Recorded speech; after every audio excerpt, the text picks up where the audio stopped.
Greetings and salutations. We're about to look at the show Slatters. In this case, we're looking at 3 episodes. In this case, Fever, Last Days, and Prince of Wails. Let's look at the episode Fever first.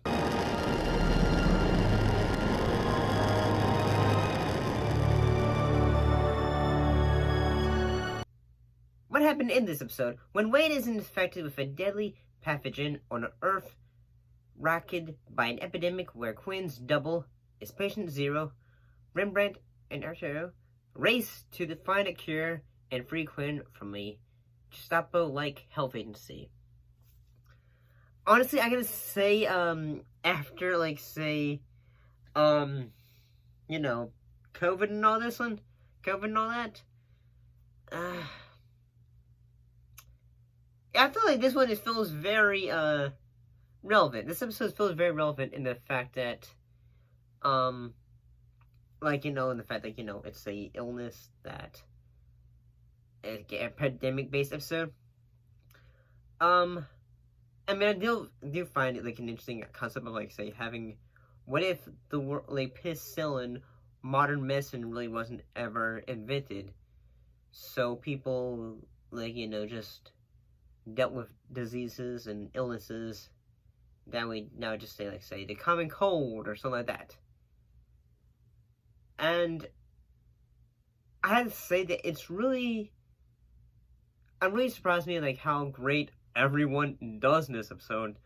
Even the effects in it, whether it is, the moment where Wade is, having, tripping out from seeing, from the illness and making her hallucinate and seeing, all her friends having faces that look really deformed and all that. And I do think it's, this episode would, in a way, kind of continue a trend in that some episodes where Quinn would end up becoming, held hostage or having his, double in another universe be, there or be considered, the protagonist of the world, even though from our point of view, he's not.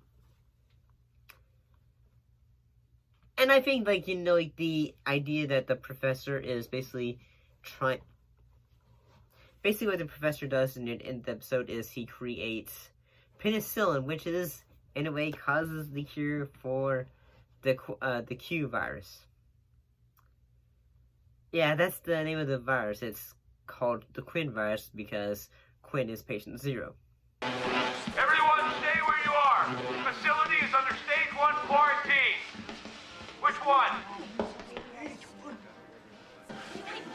It's not the Q, damn it! Look at my skin! Look at my eyes! Now, stop right there! Cut him off! I mean, I can say this episode was pretty good, honestly. Let's look at an episode which is called Last Days.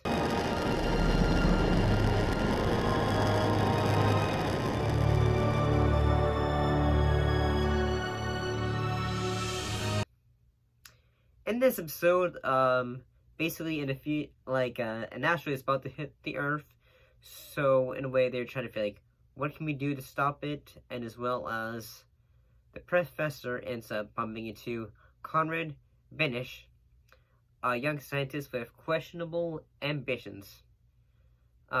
Meanwhile, Quinn and Wade begin to face their feelings for each other, and Rembrandt learns a moral lesson. In this case, in a way, having religion as, at first he's, wanting to walk away from religion, in a way, but then he ends up going back towards it at the end of the episode, when he was, say, hey, because there's, a lot of, he ends up going to, with a bunch of group of individuals, because he was, saying, hey, let's have a big old party put in the world all the way, but then he realizes the people he's with are straight up douchebags. Also, I'm gonna be honest, the entire time of this episode, I kept on thinking, that although the character of Binish seems like a goofy, like a science pothead kind of dude, at the same time I also kind of like say if he has control of it, he's probably gonna consummate like a World War III or something. Mostly because he's just a goofball.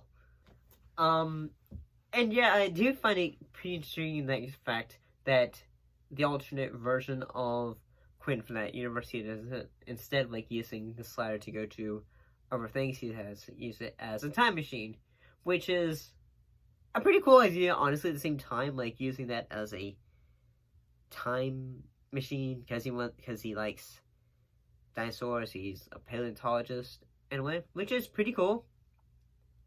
And honestly, as well as in this episode, acting is still pretty good. Pretty good. I think it's pretty good job.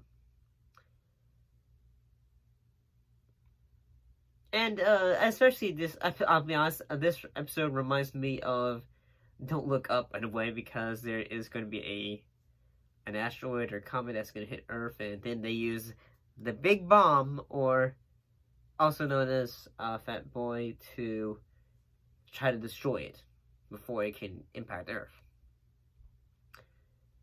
And let's go ahead and look at the next episode, which is of Wails.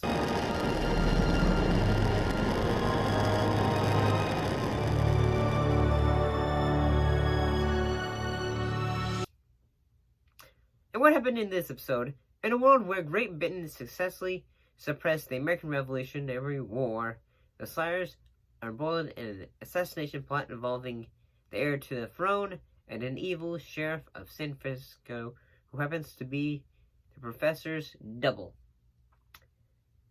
And I gotta say, this episode was pretty cool in the fact that we got to see John Rhys Davies as sort of a bad guy character, which is pretty cool. I mean, he does a great job with it. He's, in a way, he has to go be the good guy and the bad guy, so he's chewing the scenery at times, and he's having a lot of fun. And, I do say how Rembrandt in this episode tries to do revisionist history, and if I say, James Brown is the king of soul, and all that, and he'll, when they're writing the Constitution and all that.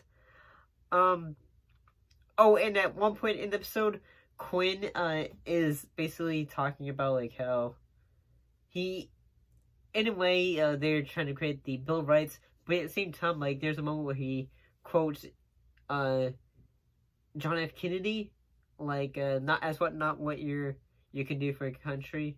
And so, my fellow Americans, ask not what your country can do for you, ask what you can do for your country.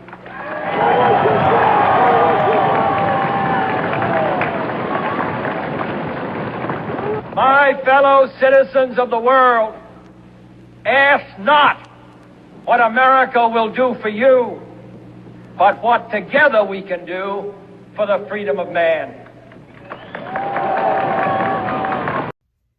But, ask what your country can do for you, but what you can do for your country, sort of deal, and all that. At the same time, it's almost like he's going to become a political leader in that universe on accident. But in actuality, it's the Prince of Wales who ends up helping the group out. And he has the keys for Wade. And I can say this one is a kind of the concept of what if the United States weren't able to beat